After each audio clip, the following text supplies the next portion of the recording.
Good evening, India. Welcome to our glory globe TV. Yes, breaking news. Yes, a 5,000-mile wide blob of seaweed is headed for Florida, threatening tourism across the Caribbean. A gargantuan mass of seaweed that forms in the Atlantic Ocean is headed for the shores of Florida and other coastlines throughout the Gulf of Mexico, threatening to dump smelly and potentially dangerous heaps across beaches and put a big damper on tourist season. The seaweed, a variety called Sargassum, has long formed large blooms in the Atlantic, and scientists have been tracking massive accumulation since 2011, but this year's Sargassum mass could be the largest on record, spanning more than 5,000 miles from the coast of Africa to the Gulf of Mexico. The blob is currently pushing west and will pass through the Caribbean and up into the Gulf of Mexico during the summer, with the seaweed expected to become prevalent on beaches in Florida around July, according to Dr. Brian Laponite, a researcher at Florida Atlantic University's Harbor Branch Oceanographic Institute. Laponite said this year's Sargassum bloom began to form early and doubled in size between December and January. The mass was larger in January than it has ever been since this new region of Sargassum growth began in 2011. Laponite told CNN's Rosemary Church, "This is an entirely now oceanographic phenomenon that is creating such a problem, really a catastrophic problem for tourism in the Caribbean region, where it piles up on beaches up to 5 or 6 feet deep," Laponite added. He noted that in Barbados, locals who are using 1,600 dump trucks a day to clean the beaches of this seaweed to make it suitable for tourists and recreation on the beaches.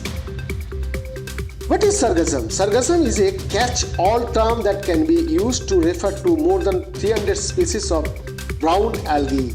Although Sargassum natans and Sargassum fluitans are the two species most commonly found in the Atlantic, the algae has its upsides when adrift at sea. This floating habitat provides food and protection for fishes, mammals, marine birds, curves, and more, according to the Sargassum Information Hub website, which is a joint project among various research institutions. It serves as a critical habitat for threatened loggerheads, sea turtles, and as a nursery area for a variety of commercially important fishes such as mahi-mahi, jacks, and aberjacks. The problems arise when Sargassum hits the beaches, not only piling up in mounds that can be physically difficult to navigate, but also emitting a gas that can smell like rotten eggs, and it can quickly transform an asset to a threat to ocean life. It comes in such a large quantities that it basically sucks the oxygen out of the water and creates what we refer to as dead zones, Laponite said. These are normally nursery habitats for fisheries, and once they are devoid of oxygen, we have lost that habitat. Sargassum can also be dangerous to human health. Laponite noted the gas that the rotting algae releases, hydrogen sulfide, is toxic and it can cause respiratory problems. You have to be very careful when you clean the beaches seaward. The seaweed itself also contains arsenic in its flesh, making it dangerous if ingested or used for fertilizer. If you are somewhere where you are harvesting this to use as fertilizer, you have to be very concerned, particularly if you are using it for a food and fiber crop for human consumption, Laponite told to the reporter on Thursday. Mounds of algae dumped on beaches also cost millions of dollars to clean up, notes Sargassum Information Hub. Just like plants and crops on the ground, the proliferation of seaweed can switch year to year depending and also on ecological factors affected by changes in nutrient, rainfall and wind condition, said Dr. Gustavo Jorogoni, an oceanographer at the National Oceanic and Atmospheric Administration Atlantic Oceanographic and Meteorological Laboratory. Likewise, currents at sea can alter sargassum's annual growth and how much accumulates. Goni added, phosphorus and nitrogen in the sea can also serve as food for the algae. After sampling the area in which the sargassum formed and comparing it with old samples from the 1980s, Laponite found the nitrogen content had gone up by 45%. Researchers believe that increase is a likely cause of the bloom's massive growth.